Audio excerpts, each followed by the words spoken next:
Serious ಆಗೂ ಇರಬೇಕು, ಹಾಗೆ ಯಾರನ್ನು ಕಾಲೆಳೆಯೋ ಥರ ಇರಬಾರ್ದು, ನೆಗೆಟಿವ್ ಆಗಿ ಇರಬಾರ್ದು ಅಷ್ಟೇ. ಬಿಟ್ಟರೆ ನಮ್ಮ ಅನಿಸಿಕೆಗಳನ್ನು ಹಂಚಿಕೊಳ್ಳೋದ್ರಲ್ಲಿ ತಪ್ಪಿಲ್ಲ ಅಲ್ವಾ. ನಿಮಗೆ ಇಷ್ಟವಾದ ಕಂಟೆಸ್ಟೆಂಟ್ ಬಗ್ಗೆ ನೀವು ಕೂಡ ಮಾತಾಡಿ. ನಾನು ಬಿಗ್ ಬಾಸ್, ಟೋಟಲ್ ಆಗಿ ಬಿಗ್ ಬಾಸ್ ಎಪಿಸೋಡ್ಗಳ ಬಗ್ಗೆ ನಾನು ನನ್ನ ಅನಿಸಿಕೆಯನ್ನು ನಿಮ್ಮ ಜೊತೆ ಹಂಚ್ಕೋತೀನಿ. ಹಾಯ್, ಹಲೋ, ಎಲ್ರಿಗೂ ನಮಸ್ಕಾರ. ನಾನು ನಿಮ್ಮ ಸುಜಾತ. ಸುಗಮ ಕ್ರಿಯೇಷನ್ಗೆ ಸ್ವಾಗತ, ಸುಸ್ವಾಗತ. ನಿನ್ನೆ ಎಪಿಸೋಡ್ ಹೇಗಿತ್ತು? ಇಷ್ಟ ಆಯ್ತಾ ನಿಮಗೆ?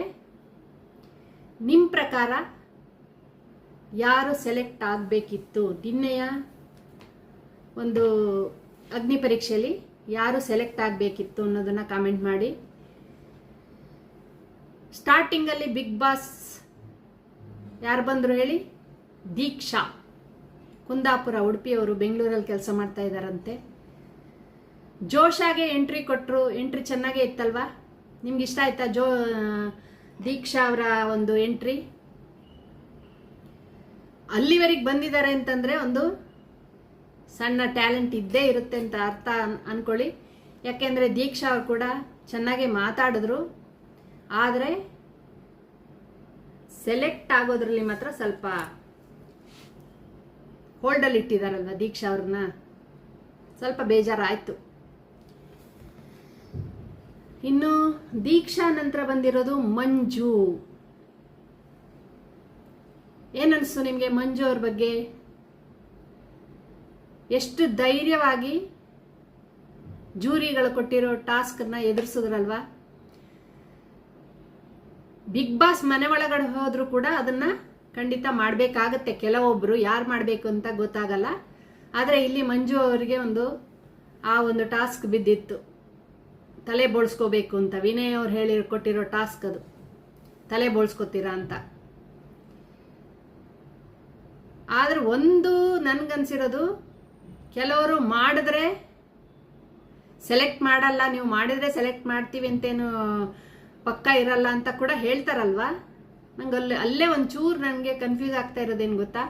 ಪಾಪ ಟಾಸ್ಕ್ ಅಷ್ಟೆಲ್ಲ ಕೊಟ್ಬಿಟ್ಟು ಸೆಲೆಕ್ಟ್ ಆಗಿಲ್ಲ ಅಂದ್ರೆ ನಿಜವಾಗ್ಲೂ ಬಾಧೆ ಆಗುತ್ತೆ. ಅದ್ರ ಮುಂದೆ ಟ್ವಿಸ್ಟ್ ಹೇಳ್ತಾ ಹೋಗ್ತೀನಿ ನಾನು. ಇಲ್ಲಿ ಮಂಜು ಅವರಿಗೆ ತಲೆ ಬೋಳ್ಸ್ಕೋಬೇಕು ಅಂತ ಟಾಸ್ಕ್ ಕೊಟ್ಟರು, ಓಕೆ, ಮಾಡಿದ್ರು ಚೆನ್ನಾಗಿ. ಆದರೆ ಅವರಿಗೆ 1 ರೆಡ್ 3 ಗ್ರೀನ್ ಸಿಕ್ಕಿದೆ. ಆಲ್ಮೋಸ್ಟ್ ಆಲ್ ಸೆಲೆಕ್ಟ್ ಆದಂಗೆ ಅವರು. ಇನ್ನೂ 1 ರೌಂಡ್ ಇರುತ್ತೆ ಅಂತ ಹೇಳಿದ್ದಾರೆ, ಅದು ಯಾವ ಥರ ಅನ್ನೋದು ಗೊತ್ತಿಲ್ಲ. ಹಾಗೆ ನೆಕ್ಸ್ಟು ಈಶಾ ನವೀನ್ ಅಂತ US ಇಂದ ಬಂದಿರೋದು, ಅವರಿಗೂ ಕೂಡ ಒಂದು ಟಾಸ್ಕ್ ಕೊಟ್ಟರಲ್ವಾ. ನಿಮ್ಗೆ ಏನನ್ನಿಸ್ತು ಈಶಾ ನವೀನ್ ಬಗ್ಗೆ? US ಅಲ್ಲಿ ಇದ್ಬಿಟ್ಟು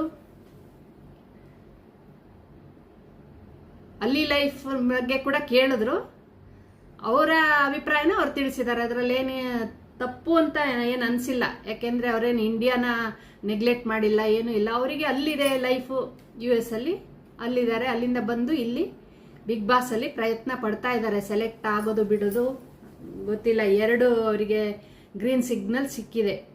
ಸೆಲೆಕ್ಟ್ ಆಗ್ತಾರೋ, ಇನ್ನೊಂದು ರೌಂಡ್ ಇರೋದ್ರಿಂದ ಅದು ಸೆಲೆಕ್ಟ್ ಆಗ್ತಾರೋ ಇಲ್ಲೋ ನೋಡೋಣ.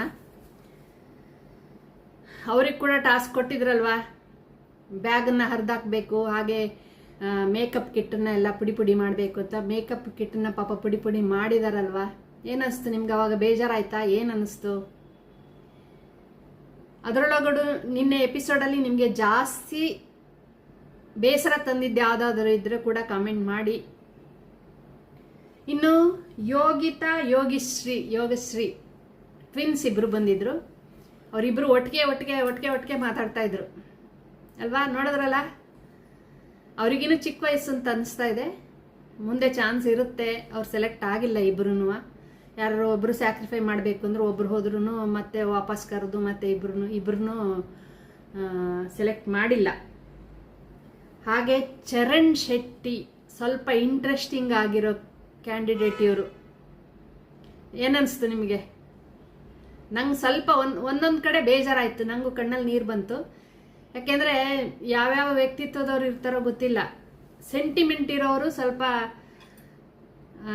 ಬೇಜಾರಾಗುತ್ತೆ ಅಂಥ ವಿಷಯಗಳನ್ನ ನೆಗ್ಲೆಕ್ಟ್ ಮಾಡಿದರೆ ಯಾರಾದರೂ ಆ ಥರ ಬೇಜಾರಾಗುತ್ತೆ. ಏನು ಅವ್ರ ಪ್ರಾಬ್ಲಮ್ ಏನಿದೆಯೋ ಗೊತ್ತಿಲ್ಲ, ಬಟ್ ತಮಾಷೆಯಾಗಿ ಕೂಡ ಇದ್ದಾರೆ.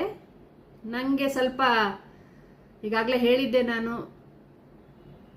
ಧ್ರುವ ಅಂತಿದ್ರಲ್ವಾ ಅವ್ರ ಥರನೇ ಅನಿಸ್ತಾ ಇದೆ. ಯಾಕೆಂದರೆ ಆ ಕಡೆ ಅವರು ಅದೇ ಸೈಡ್ ಅವರು ಅಂತ ಅನಿಸ್ತಾ ಇದೆ ನೋಡಿದ್ರೆ. ಭಾಷೆ ಕೂಡ ಅದೇ ಥರ ಇದೆ, ಆ ವಾಯ್ಸ್ ಕೂಡ ಅದೇ ಥರ ಕೇಳಿಸ್ತಾ ಇದೆ.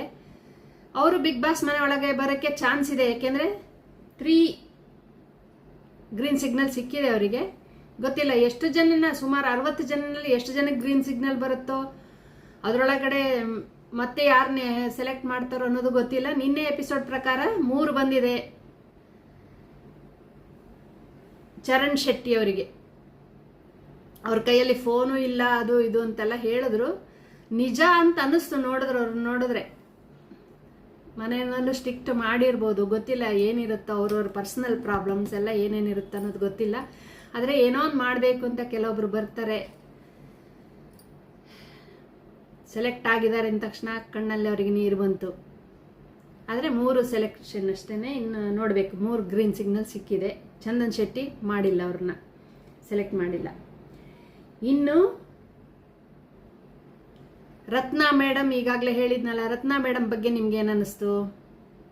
72 ವರ್ಷದಲ್ಲಿ ಕೂಡ ಅವರಿಗಿರೋ ಸ್ಫೂರ್ತಿಯನ್ನು ನೋಡಿ, ಆ ಒಂದು ಆ್ಯಕ್ಟಿವ್, ಎಷ್ಟು ಚೆನ್ನಾಗಿ ಯೋಗ ಮಾಡ್ತಾರಂತೆ. ಅವ್ರು ಇನ್ನು ಟೀಚರ್ ಆಗಿರುವಾಗ ಎಷ್ಟೊಂದು ಸ್ಟೂಡೆಂಟ್ಗೆ ಎಷ್ಟು ಇದಾಗಿರ್ಬೋದು, ಸಪೋರ್ಟ್ ಆಗಿರ್ಬೋದು ಅವರು ಅಂತ ಅನಿಸುತ್ತೆ ನೋಡಿದ್ರೆ. ಯೋಗನ ಫ್ರೀಯಾಗಿ ಎಲ್ಲರಿಗೂ ಹೇಳ್ಕೊಡ್ತಾ ಇದ್ದೀನಿ ಅಂತ ಕೂಡ ಅಂದರು. ಸೋಷಿಯಲ್ ವರ್ಕ್ ಮಾಡ್ತಿದ್ದೀನಿ ಅಂತ. ಅವರು ಕೂಡ 3 ಓಟ್ಗಳ ಮಧ್ಯದಲ್ಲಿ ಇದ್ದಾರೆ. 3 ಗ್ರೀನ್ ಸಿಗ್ನಲ್ ಸಿಕ್ಕಿದಲ್ವಾ? ಏನಿಸ್ತು ನಿಮಗೆ? ಅವ್ರ ಬಗ್ಗೆ ಕೂಡ ಮಾತಾಡೋಣ. ಅವ್ರು ಸೆಲೆಕ್ಟ್ ಆಗ್ತಾರ, ಏನು ಕತೆ ಅಂತ. ಹಾಗೆ ಇನ್ಯಾರು ಬಂದಿದ್ರು? ಕಟ್ಟ ಕಡೆಯದಾಗಿ ಒಂದು ಲೇಡಿ ಮೆಕ್ಯಾನಿಕ್ ಪೂರ್ಣಿಮಾ GK ಅಂತ. ಗ್ರೇಟ್ ಅನ್ನಿಸ್ತು ನೋಡಿದ್ರು ಅವ್ರನ್ನ. ಮೆಕ್ಯಾನಿಕ್ ಆಗಿ ಕೆಲಸ ಮಾಡ್ತಾ ಇದ್ದಾರಂತೆ ಅವರು KSRTC ಬಸ್ ಗ್ಯಾರೇಜಲ್ಲಿ. ಗ್ರೇಟ್ ಅಲ್ವಾ? ಕಂಡಕ್ಟರ್ನ ನೋಡಿದ್ದೀವಿ ನಾವು, ಆದರೆ ಮೆಕ್ಯಾನಿಕ್ಕನ್ನು ನೋಡಿದ್ದು ಇದೇ ಫಸ್ಟ್ ಟೈಮ್. ಡ್ರೈವರ್ ಕೂಡ ನೋಡಿದ್ದೀವಿ, ಆದರೆ ಮೆಕ್ಯಾನಿಕ್ ಆಗಿ ಕೆಲಸ ಮಾಡ್ತಿರೋದು ಫಸ್ಟ್ ಟೈಮ್ ಅಂತ ಅನ್ನಿಸ್ತು ನೋಡಿದ್ರೆ. ಅವರಿಗೂ ತುಂಬ ಟ್ಯಾಲೆಂಟ್ ಇದೆ. ಅವರು ಸೆಲೆಕ್ಟ್ ಆಗಿದ್ದಾರೆ, ಡೈರೆಕ್ಟಾಗಿ ಸೆಲೆಕ್ಟ್ ಆಗಿದ್ದಾರೆ ನಿನ್ನೆ ಅಲ್ವಾ? ನೋಡಿಲ್ಲ ಅಂದವರಿಗೆ ಸೆಲೆಕ್ಟ್ ಆಗಿದ್ದಾರೆ ಅಂತ ಹೇಳ್ತಾ ಇದ್ದೀನಿ. ನೋಡಿದವರು ನಿಮಗೇನು ಅನ್ನಿಸ್ತು ಅವ್ರ ಬಗ್ಗೆ? GK ಪೂರ್ಣಿಮಾ ಬಿಗ್ ಬಾಸ್ ಮನೆ ಒಳಗಡೆ ಅವ್ರು ಯಾವ ಥರ ಸರ್ವೈವ್ ಆಗ್ಬೋದು, ಏನು ಕತೆ ಎಲ್ಲ ನೋಡೋಣ. ಇದಿಷ್ಟು ನಿನ್ನೆ ಎಪಿಸೋಡ್ ಬಗ್ಗೆ. ಎಪಿಸೋಡ್ ನಂಬರ್ 1 ಅದರೊಳಗಡೆ ಒಬ್ಬರು ಸೆಲೆಕ್ಟ್ ಆಗಿರೋದು. ಇವತ್ತಿನ ಎಪಿಸೋಡ್, 2ನೇ ಎಪಿಸೋಡ್ ತುಂಬ ಇನ್ನೂ ಇಂಟ್ರೆಸ್ಟಿಂಗ್ ಆಗಿದೆ. ತುಂಬಾ ಖುಷಿ ಆಯ್ತು. ಇವತ್ತಿನ ಎಪಿಸೋಡನ್ನು ನಾನು ಆಲ್ರೆಡಿ ನೋಡಿದ್ದೀನಿ. ಇವಾಗ 2 ಸಲ ನೋಡಿದ್ದೀನಿ. ಇಂಟ್ರೆಸ್ಟಿಂಗ್ ಆಗಿದೆ. ಇವತ್ತಿನ ಎಪಿಸೋಡ್ ನೋಡಿದ ಮೇಲೆ ನಾಳೆ ಇದ್ರ ಬಗ್ಗೆ ರಿವ್ಯೂ ಮಾಡೋಣ ಅಂತ ಹೇಳ್ತಾ ಇವತ್ತಿನ ಒಂದು ಸಣ್ಣ ಈ ವಿಡಿಯೋನ ಮುಗಿಸ್ತಾ ಇದ್ದೀನಿ. ಮತ್ತೆ ನಾಳೆ ಸಿಗೋಣ. ಅಲ್ಲಿವರೆಗೂ ನಾಳಿನ ಎಪಿಸೋಡ್ ರಿವ್ಯೂ